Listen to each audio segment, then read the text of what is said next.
pour rentrer chez vous. Profitez-en, ces services pourraient...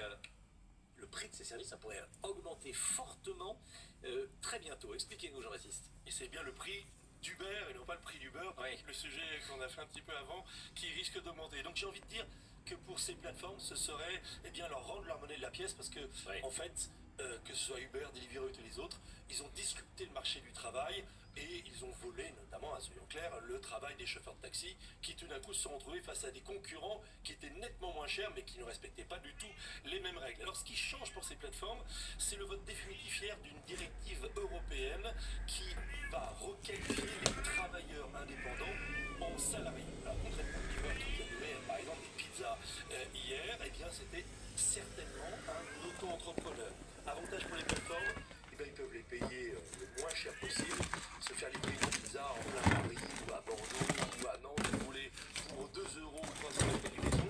En fait, c'est pas vraiment le prix. Et puis, l'autre avantage, encore plus gênant, si vous avez un problème avec ce livreur, comme c'est un prestataire et pas un salarié, eh bien, vous supprimez informatiquement de la plateforme et du jour au lendemain, ce livreur n'a plus de boulot. Même chose d'ailleurs pour les chauffeurs de VTC, toujours les mêmes, sauf que la différence c'est que, eh bien, ils doivent emprunter de l'argent pour avoir une voiture pour vous conduire. Et là aussi, s'ils perdent tout d'un coup l'accès à la plateforme, du jour au lendemain, ils ont le leasing sur les bras, ils n'ont plus de boulot, c'est la faillite assurée. Et là, avec cette directive européenne, ils vont tous devenir des salariés du jour au lendemain. Alors ça, c'est ce que voudrait la directive européenne. C'est l'enjeu, quoi. Oui, mais curieusement, la France qui est très très en pointe, vous savez, pour adopter, transposer les directives européennes, ben là, elle n'est pas du tout pour. On peut même dire qu'elle a voté contre au mois de mars dernier. Le gouvernement français avait dit non, non, je veux pas de cette directive si elle passe au Parlement. Mais bon, ça a été voté hier, donc ça c'est plié. Et donc cette directive maintenant va être transposée en droit national. Mais les livreurs, les chauffeurs de VTC pourront dès à présent, dès demain, se prévaloir de cette directive pour aller attaquer leur plateforme.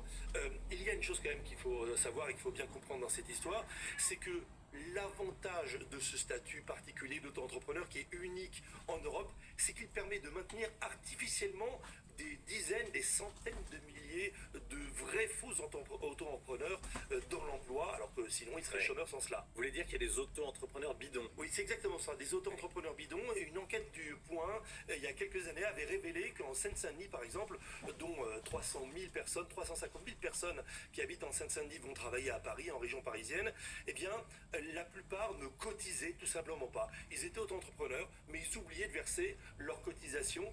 Et donc, c'était évidemment un moyen de frauder, les impôts aussi, n'en parlons même pas. Et l'enquête du Point révélait que les autorités laissaient faire. Pourquoi? Eh bien pour acheter la paix sociale. Donc c'est tout cela qui devrait disparaître demain si cette directive est appliquée, puisqu'il y a de fortes chances d'arriver. Merci beaucoup. Jean-Baptiste Giraud, voilà, ça concerne Uber, Deliveroo, Just Eat, Bolt, voilà, on cite toutes les marques évidemment. Merci beaucoup Jean-Baptiste. Détendez-vous confortablement.